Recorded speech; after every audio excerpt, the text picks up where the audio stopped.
Remember where we are at the moment. We are looking at the story of the whole Bible. And what we are doing is having gone through the process of God transmitting himself, communicating his revelation to us. We are now going back to look at stories, knowledge of the Bible that will help us in our Bible study. And we said that yes, some of these things are intellectual, but they are really, really important for us to be able to understand the story of the Bible. And remember, this chart I've shown you, I'm not going to take too much time to go over this. So the last time we went through the history of the children of God. So we went through this history from Genesis over there, and we went through that history from Genesis all the way to Nehemiah. And we said those are the 11 books that actually give us the history of the children of Israel. And remember what we've done. And what we then do is that we look at all this section that tells us about the story of the children of Israel. This 8th section, we look at the patriarchs. And let me bring that in very well. We look at the patriarchs, we look at Exodus, we look at conquest and settlement, we look at the United Kingdom, then we look at the divided kingdom, then we look at the period when it was just Judah alone, and we then look at Babylon in exile, and we look at return and restoration. Praise the Lord. So that was what we did the last time. And what we're going to do now, as it were, is, so that was the story. That was the history of the children of Israel. But what we are saying is that story, that history, did not happen in isolation, did not happen in vacuum. That story was being impinged on by the story of the secular history around the children of Israel. In fact, a whole lot of what God did on behalf of his people have to do in relationship to how they relate to other nations, or how other nations are relating to them. And normally they were supposed to work as God's people, relate to God, and God shield them, and God lead them, and God direct them. But unfortunately, the story, as we've run through the last time, didn't always go smoothly. So there are so many corners and so many stories and so many events in the Old Testament, and we see how God intervened on behalf of his people and how his people respond to him. And that is what gives us all the nooks and corners and change of scenery and things that happens in the Old Testament. And through this all, the most important thing is that God is revealing himself to us in all these stories, in all these events, in all these wars, in all these, different, takes that happens in the Old Testament. And that is the most important thing, that we must not get lost in the story.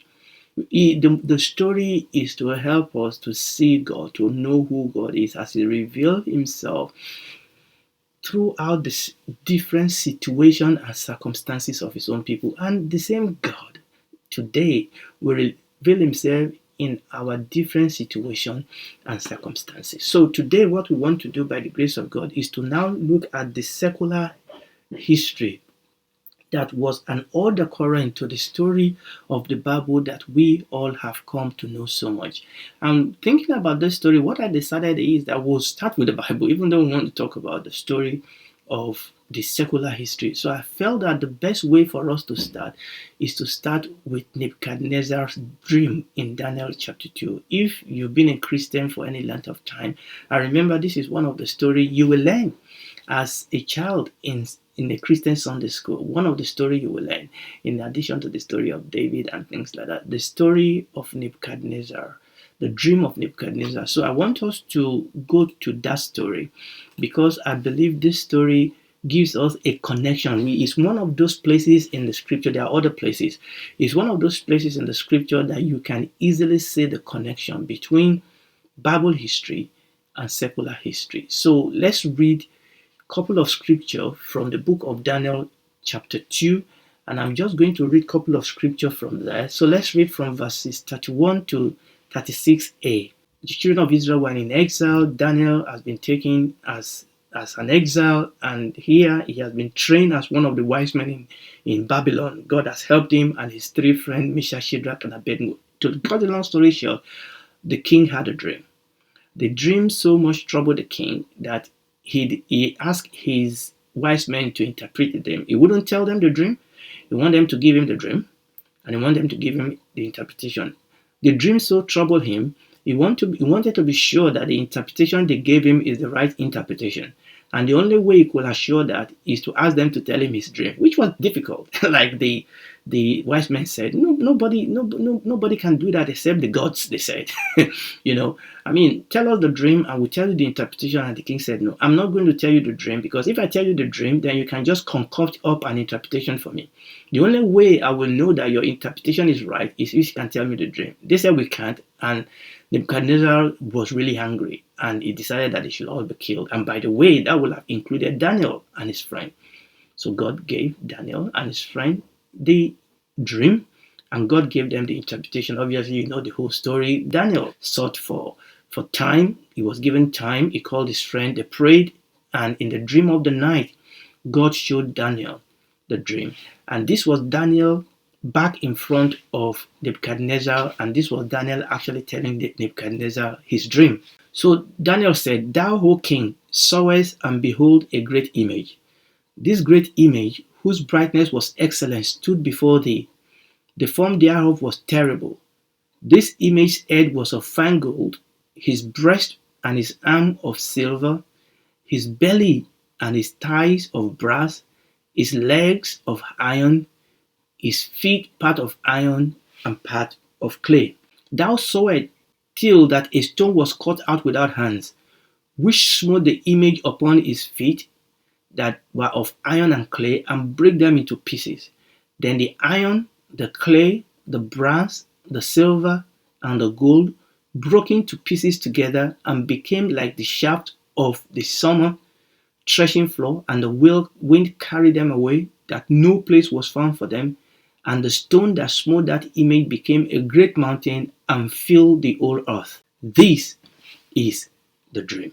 We are going to use Daniel's interpretation of the dream to actually talk about the world power. Now, where we are in this story, obviously, we are somewhere here. And this is at the point at which Daniel was interpreting Nebuchadnezzar's dream. This dream that God gave Nebuchadnezzar is a dream that shows him the empire or the dynasty and the empire that are going to rule over his people Israel from that point onward. And this was the king's dream.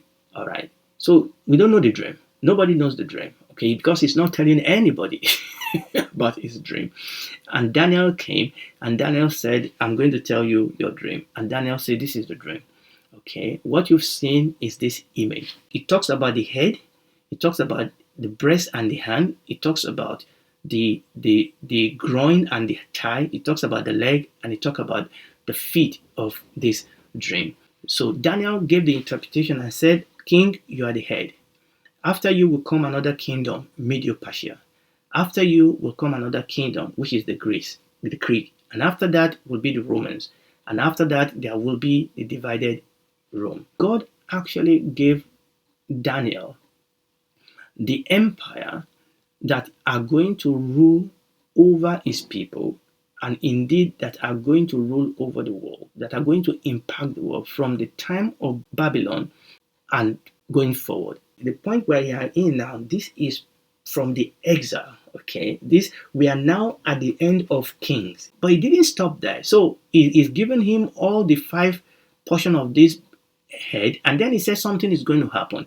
He said a stone is going to come that was cut as without hand, and it's going to hit this image at the foot, and then broke the foot into pieces, and the whole image are going to go into pieces, and this stone will fill the whole earth. It is very, very important, these dreams and their interpretation, for instruction for us Christians that are living in these last days, in these last hours of the last days. There were dynasties before Nebuchadnezzar. So we were here with Nebuchadnezzar. So what we want to do is to actually go back. Let's go back to Abraham and look at the dynasty. Now, the dynasty under which Abraham lived is the Mesopotamian Dynasty. You remember Abraham and his dad was living in the Ur Ur of the Chaldees. That's the homeland of Abraham. That is where he was born. But that land was actually an important capital of the Asian civilization. It was an important capital of the Mesopotamian civilization. And Haran, you know Haran. Okay, now we must not confuse Haran. One of the son of Abraham was Haran, who was the father of Lot, who died. But Haran was actually also the name of the city in which Abraham's dad actually died. Okay, but that land was also a major trading center on the north, and obviously Canaan was on the south, where Abraham finally settled down. But when you read the Bible, you will read all of the Chaldees, you will read Haran, you will read Canaan, but you need to understand that those are actually names that are connected to Mesopotamian dynasty. Now, there is another empire, there's a dynasty that actually we are very, very much aware of in the scripture because it impacts upon the story of the Bible right from the time, in fact, even from the time of Abraham. Actually, this dynasty has come in and out of the story of the Bible. Can you remember what that is? Yes, it is the Empire of Egypt. So the Empire of Egypt is very, very important. The Empire of Egypt is the most long-lasting, influential civilization that touched Bible history. Abraham visited for a year. It was during the time that he was there that Sarah was taken. That is where he got Hagar from. Joseph obviously became a prime minister in Egypt, and then obviously Israel went to live there, okay, and became a nation.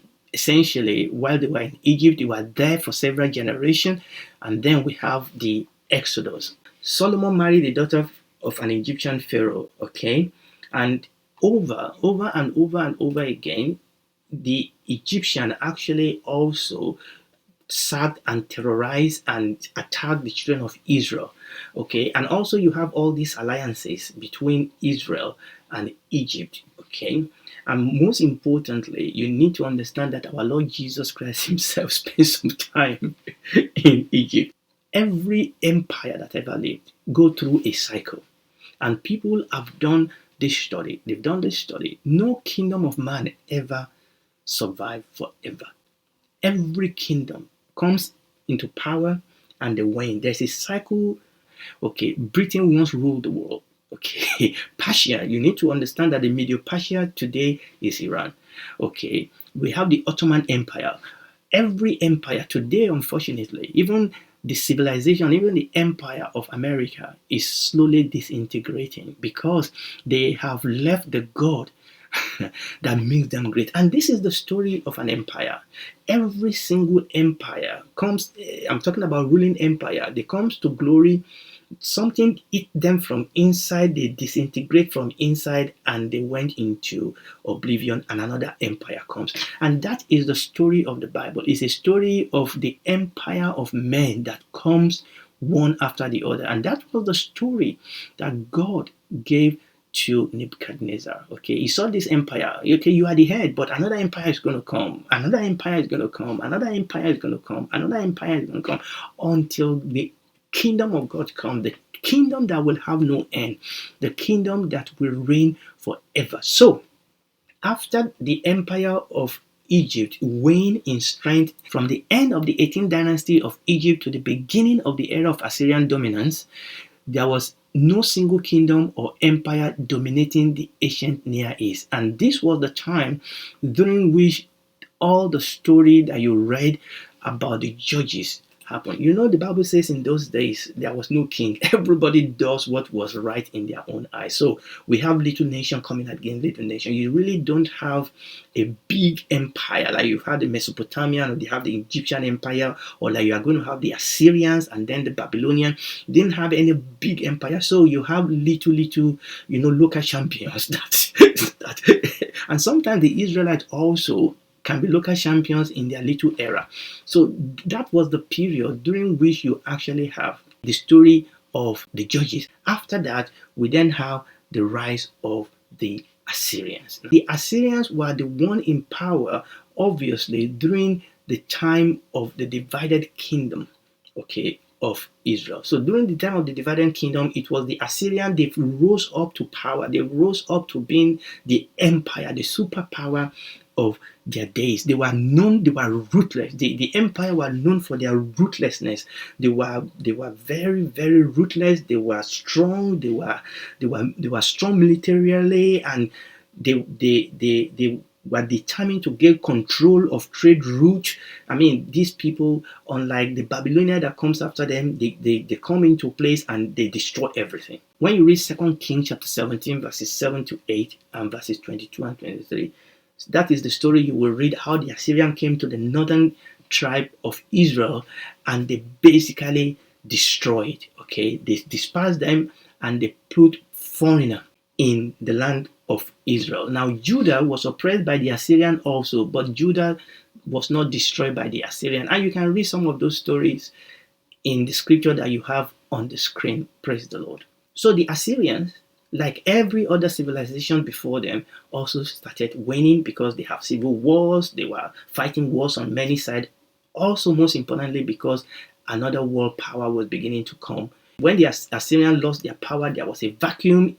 Egypt tried to fill that vacuum, but another power was in the offering. In fact, when the Assyrian ended, Egypt tried to restore their power over the children of Israel. They set up a king to task the children of Israel so that they can get the money out of that. But then the new Babylonian Empire put a stop to that. And that is what happened in those days. You think you are a local champion, the big boys come and say, stop it. We are in town, as it were.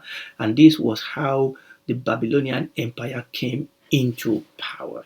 Okay, and the first thing they did is to put a stop to the shenanigans that Egyptians were having in the area, and we are the one in charge. And this is what brought us to the story of Babylon that we read. This is what keyed us into the history of Babylon. But what happened between the time that Babylon takes over and the dream of Babylon? Remember, at that point in time, Daniel was already in Babylon anyway. I want you to understand, oftentimes when we tell the story of Babylon, we always think that as if Babylon only invaded Israel once. But actually, Babylon actually attacked Israel 3 times. And this is really, really very important. The first time was when they put a stop onto all the shenanigans that the Egyptians were doing. And that was the first time. And it was during that time that Daniel and his companion were taken into captivity, into exile. So the Babylonians came. They didn't allow the arrangement that the Egyptians were putting in place. They put another king into place so that he can do their own bidding. And this was the time that Daniel was taken into exile. They put Jehoiakim to be king of the land, and that's the story you read in Daniel chapter 1. And Daniel and his friend were taken into exile at that point. Unfortunately, what then happened is that the Babylonian Empire will put people in place to be their king, and the king will rebel against them. So Jehoiakim, who was the king that Nebuchadnezzar put in place, rebelled against Nebuchadnezzar, and that was despite the fact that Jeremiah prophesied and advised him not to. And this is the story you see, and I'm telling you this story so that you will see how it impacts upon the story of the Bible. Jeremiah warned this man, don't rebel against Nebuchadnezzar. That is not the will of God, but he will not listen. He rebelled, and what happened? Nebuchadnezzar returned. And this is very important. So this is the second time that Nebuchadnezzar returned. Nebuchadnezzar returned, and you can read the story in the book of 2 Kings, chapter 24, read 23, read 24. Nebuchadnezzar returned. He put the entire Roman family, he took them in chains to Babylon. Many thousands were taken into captivity. And very, very important, among those people that were taken into captivity was Ezekiel. So Ezekiel was God's prophet in exile. It was the second time that Nebuchadnezzar came that Ezekiel was taken. Remember the first time Daniel was taken captive, the second time Ezekiel was taken captive, and Ezekiel essentially prophesied in exile. The national treasury, Solomon's temple, royal palaces, they were looted, and then they put another king into place to rule for them. Unfortunately, things didn't go the way they are supposed to go. So King Zedekiah became king, and again he rebelled against Babylon.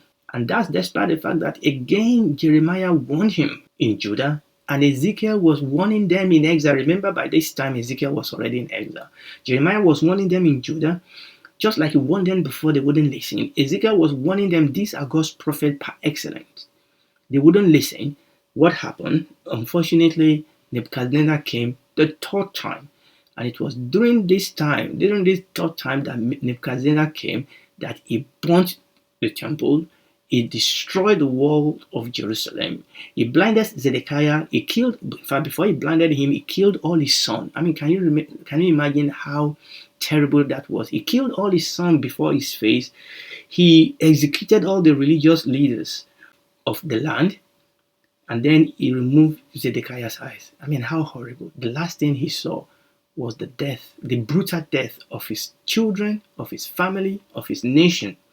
And then they took him and all the remaining people to Babylon. Only the poor people, the old people, the weak people were left in Israel. So this was the time that Jeremiah, by the way, started writing the book of Lamentation. And by the way, before now, because Jeremiah has been prophesying and trying to help his nation, they put him in prison.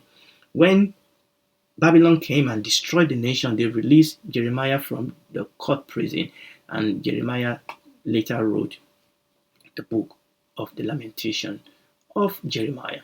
And that is what keyed us into the story we started with of Nebuchadnezzar when he saw the dream. And that dream then keyed us into what went on after that. Just like every other nation before them, Babylon itself went into decay, and that was when the Medo-Persia came into power, the second part of Nebuchadnezzar's dream. And it was under Cyrus, it was under Cyrus the Great, under the Persian Cyrus, that the children of Israel were given the chance to go back and build their country. Cyrus allowed so many people to go back. He gave an edict and allowed people to go back to their nation and to build their country. But that was something that, Cyrus think he was doing that because it was a strategy, a political strategy. But no, God already prophesied that he will return his people back to their land. So the children of Israel went back in 3 waves. Zerubbabel and Joshua, they led a group of Jews back to Judah, and they were the one that built the temple. Whereas the third wave that was led by Nehemiah, they went in to build the wall. Praise the Lord. Wow. Again, I know that these are like intellectual history, but we need to understand this history. Okay, remember the book of Esther was then written around about this time because Esther was queen in Persia. Okay, and today's Persia is Iran. Sooner or later, also Persia waned, and then we have the Greek came in.